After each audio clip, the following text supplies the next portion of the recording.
सलाम, स्वागत है आपका आपके अपने चैनल मुस्कान सिंह रवि पे। आज जो कहानी हम आपके लिए लेकर आए हैं वह है बर्गर। कहानी शुरू करने से पहले यदि आप मेरे चैनल पे नए हो तो मेरे चैनल को सब्सक्राइब कर लें और बेल आइकन को दबा लें ताकि मेरे चैनल पे आने वाले वीडियो की नोटिफिकेशन सबसे पहले आपको मिल सके। बिना देरी के शुरू करते हैं अपनी कहानी को। संजना, आज तो तुमने हमारी नाक कटवा दी। जैसे ही संजना घर में घुसी उसकी सास ने चीखना शुरू कर दिया। प्रतिभा जी की आवाज़ सुनकर संजना अपने कमरे में जाते जाते रुक गई। क्या हुआ मम्मी जी, ऐसा क्या कर दिया मैंने? प्रतिभा जी की आवाज़ सुनकर उनके पति राजेश भी बाहर आ गए। तुम वहाँ सड़क के किनारे खड़े ठेले से बर्गर लेकर खा रही थी। अगर तुम्हें बर्गर ही खाना था तो मैकडोनाल्ड या फिर बर्गर किंग से भी बर्गर लेकर खा सकती थी। मैं और मेरी सहेलियां वहां से निकल रही थीं तो वो सब तुम्हें देखकर हंस रही थी और बोल रही थी कि तुम्हारी बहू कितनी गंवार है। उसे इतना भी सलीका नहीं है कि बर्गर खाने के लिए बर्गर किंग पर जाना चाहिए ना, कि यहाँ सड़क किनारे खड़े होकर बर्गर खाए, वो भी इन लोअर क्लास लोगों के साथ। वो बोली कि तुम्हारी बहू का तो कोई क्लास ही नहीं है, कितनी गंवार लड़की को बहू बनाकर ले आई हो तुम। मम्मी जी, मुझे वहीं सड़क किनारे ठेले भोला बर्गर वाले का ही बर्गर पसंद है, इसलिए जब भी मैं उधर से जाती हूँ तो मैं उससे बर्गर ज़रूर लेकर खाती हूँ। वाह, क्या मज़ेदार स्वाद होता है उसके बर्गर का। और जो आप मैकडोनाल्ड या बर्गर किंग की बात कर रही हैं, मुझे इनका बर्गर ज़रा भी पसंद नहीं आता। चटनी लगाने के बजाय वो मेयोनीज़ लगा देते हैं, कितनी गंदी लगती है वो, और नुकसान भी कितनी देती है। तो बहू, तुम भी कैसी बात कर रही हो? वो मेयोनीज़ का स्वाद ही अलग होता है, बिना मेयोनीज़ के तो बर्गर में भी स्वाद नहीं आता। मुझे ये अनहाइजीनिक जगह से खाना बिल्कुल भी पसंद नहीं है और ना ही ये हम खानदानी लोगों को शोभा देता है। प्रतिभा जी ने अपना फैसला सुना दिया था।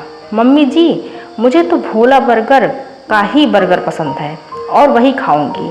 मुझे ये मेयोनीज से बने सामान बिल्कुल पसंद नहीं। और एक बात, मैं क्या खाऊंगी और क्या नहीं वो मेरी पसंद है, मैं किसी और के स्वाद को क्यों अपनाऊं? बहू, तुम्हें यहाँ रहना है तो तुम्हें हमारी पसंद का ही खाना खाना होगा। अरे मम्मी रुको तो, किसी के ऊपर इतनी बड़ी शर्त मत रखो। संजना को जब भी बर्गर खाना होगा तो वो घर पर ऑर्डर कर लेगी, फिर तो आपकी नाक नहीं कटेगी। गाड़ी पार्किंग में लगाकर घर में घुसते हुए आर्यन बोला। क्यों आर्यन, मैं एक झूठे दिखावे के लिए बर्गर घर पर मंगाकर नहीं खा सकती। बर्गर खाने का जो मज़ा वहीं ठेले पर आता है वो घर पर बैठकर खाने में नहीं आता। ये आजकल की लड़कियां भी, इन्हें तो बस बर्गर पास्ता जैसी चीज़ें ही खाने को चाहिए। मेरा बेटा भी अपनी पत्नी के लिए बर्गर का इंतजाम करने में लगा है। एक हमारा समय था जब ये इन सब चीज़ों को तो कोई खाना पसंद नहीं करता था। बाहर जाकर सड़क पर खड़े होकर इतना बड़ा मुंह खोल कर बर्गर खाते, तुम्हें सब नहीं आती? हम तो 2 रुपए की पानी पूरी में ही खुश हो जाते थे, वो भी घर पर लाकर खाई जाती थी। पहले घर के सब लोग खाते थे, फिर मुझे मिलती, तब भी किसी को कुछ नहीं कहा। और तुम्हारे पापा की इतनी हिम्मत नहीं होती थी कि वो घर के बड़ों के सामने कुछ बोल सकें। मम्मी जी, पीढ़ी दर पीढ़ी परिवर्तन तो आता है। जब पापा जी आपके लिए पानी पूरी लाते थे तो दादी जी भी यही कहती होंगी कि हमारे पति ने भी तो कभी पानी पूरी लाकर नहीं खिलाई, सिर्फ दाल रोटी खाकर हम तो तसल्ली कर लेते हैं। इसलिए मम्मी जी, मैं बर्गर खाती हूँ और वो मुझे भोला बर्गर वाले से ही लेकर खाना है। लोअर क्लास या अपर क्लास मैं नहीं जानती, कहकर संजना अपने कमरे में चली गई। राजेश जी बोले, प्रतिमा, तुमने अपनी ज़िंदगी जी ली है, अब अपने बेटे बहू को उनकी पसंद से जीने दो। मत भूलो कि माँ ने कभी तुम्हारे खाने में टोका टाकी नहीं की, फिर भी तुम दिखावे के चक्कर में अपना घर बर्बाद कर रही हो। पति की बात को नज़रअंदाज करके प्रतिभा सोने चली गई। अगले दिन प्रतिभा अपनी किट्टी में जा रही थी। रास्ते में देखा उनकी जिस सहेली ने पहले दिन उनकी बहू के बारे में उल्टा सीधा बोला था, उसकी बहू भोला बर्गर वाले के ठेले से बर्गर लेकर खा रही थी।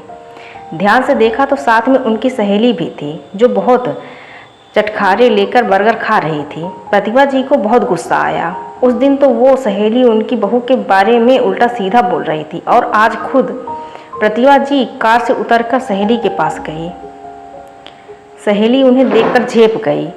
अब तुम्हारी क्लास कहाँ गई? प्रतिभा जी बोली, वो बहू ने बताया था कि यहाँ पर बर्गर बहुत स्वादिष्ट बनता है, इसलिए मैं भी बर्गर का मज़ा लेने आ गई। ले तू भी खा, तुझे भी अच्छा लगेगा। सहेली के कहने पर प्रतिभा जी ने झिझकते हुए थोड़ा सा बर्गर खाया। ये तो सच में बहुत स्वादिष्ट है। मैंने बेमतलब ही संजना बहू को इतना उल्टा सीधा कहा। प्रतिभा जी ने 4 बर्गर पैक कराए और घर आ गई। फिर प्लेट में बर्गर सजाकर सबको आवाज़ लगाई। प्रतिभा जी को घर पर देखकर सब आश्चर्यचकित हो गए। तुम तो किट्टी में गई थी और ये सब क्या है? ये 4 बर्गर किस लिए? तुमसे कल मैंने कुछ कहा था, तुमने आज फिर अपनी जिद चला ली। रुकिए पापा जी, ये तो भोला बर्गर वाले के बर्गर हैं। मम्मी जी ये सब क्या है? मुझे माफ़ कर दो संजना, तुमने सही कहा था, हमें लोअर क्लास या अपर क्लास के बारे में नहीं सोचना चाहिए। आज तो तुम्हारे लिए बर्गर घर ले आई, कल हम दोनों चलकर वहीं पर बर्गर खाएंगे। क्या सच मम्मी जी?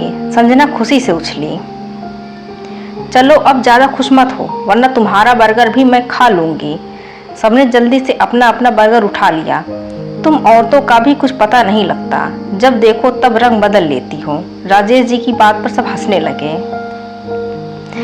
कहानी पसंद आई हो तो चैनल को सब्सक्राइब करें। Thank you for watching.